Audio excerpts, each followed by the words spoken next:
And these are the final few moments before the athletes enter the stadium. They'd have ticked over from the semi-final to the final, kept themselves warm, had a chit-chat with their coaches. And ELAINE Thompson Herah, the Jamaican, will start in lane number 4.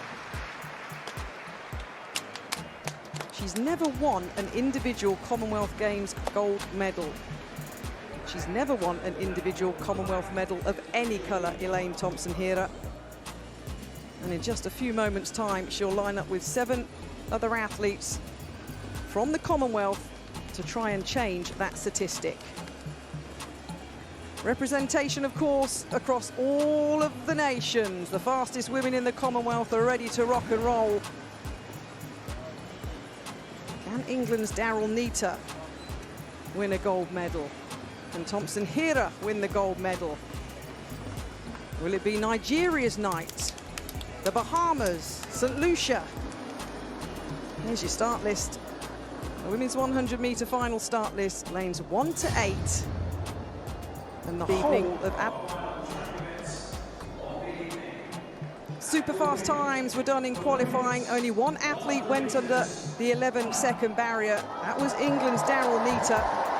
The fastest qualifier will start in lane number 5.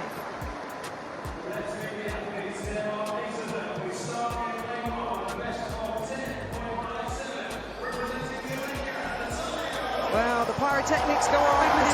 1:07 seconds in the semi-final. The 24-year-old will line up in lane number 1. In lane number 2 for the Bahamas, Tynia Gaither, a semi-finalist at the Olympic semi-final. The Bahamas being represented in lane number 2.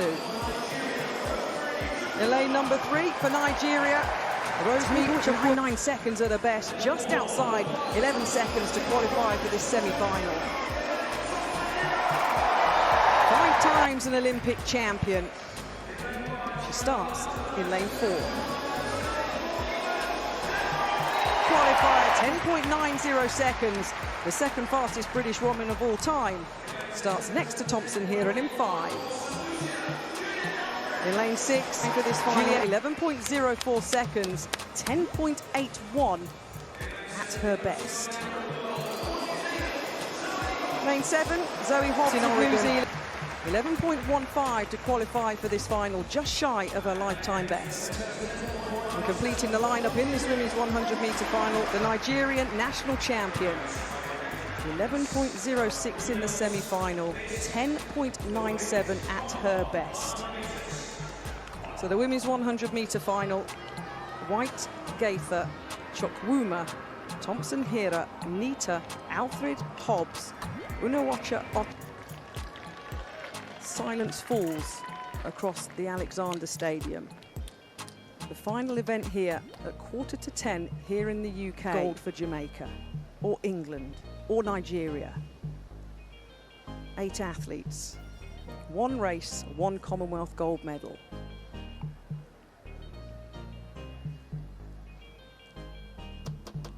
Absolute silence. Well, it's a clean start, it's a pretty even start as well. The Nigerian going well in lane number 3, lane number 4. ELAINE Thompson Herah takes the gold medal here in Birmingham. 10.95 seconds.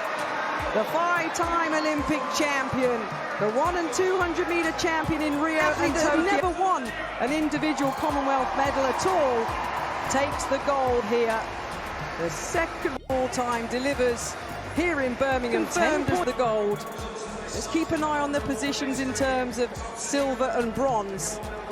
Alfred was running nicely, and indeed, Julienne Alfred of St. Lucia, 11. So this race was all the way back in 2022, and as promised from the last video where I showed ELAINE 200 meters, this one was the 100 meters because she actually won gold in both 100 and 200 meters at the Commonwealth Games in 2022, and she also won impressively. This time in the 100 meters, she clocked a time of 10.95 seconds.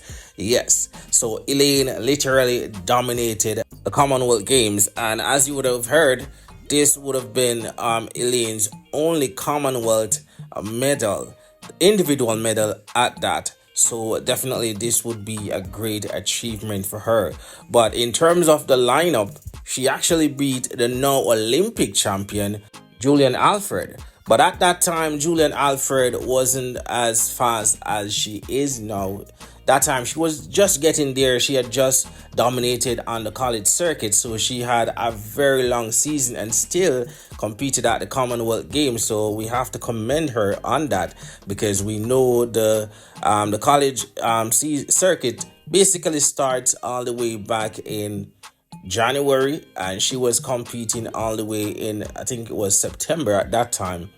So I must commend her. With such a long season, she would have gone like over 50 other races throughout the college circuit, still ran at the World Championships and also ran at the Commonwealth Games. So we have to commend Julian Alfred on that, and she ended up getting silver. So a great performance from her. Daryl Nita would have been in the third spot.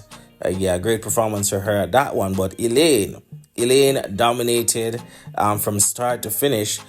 She looked impressive in the semis, and also she looked really good in the final, clocking a time of 10.95.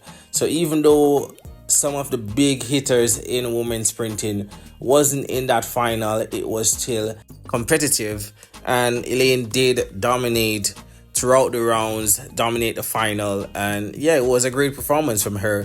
Just hoping that she could replicate something similar in this season 2025. We haven't seen or heard from her as yet. Her coach, also, the camp that she is training with is still a mystery to most, if 99% of person within the track and field community. Probably other athletes or other coaches who knows what's going on behind the scenes would have been aware of where she is. We know she's in America though, but we're not sure where exactly, which coach, which camp she's under. But we just have to wait and see. But for sure, she's in America. Stephen Francis actually suggested that Elaine should seek help in America, so they can use more advanced technology to help her with the Achilles injury that she has, because many was lobbying for Elaine to go back to MVP, but Stephen Francis basically said that, hey, I would love to, but we're full. We have the young athletes, superstar coming up, and we saw them display at the Doha Diamond League, the Twin Turbos. Of course, they will have Sherika Jackson as well. So Stephen Francis basically said that I would love to get Elaine back, but I can't at the moment because I have so much on my plate. So he suggested that Elaine should seek help in America, where they would use more advanced technology to get her over this injury that she's currently battling for how long, basically, because even when she won gold back to back at the Olympics, she had that injury, but it was properly managed.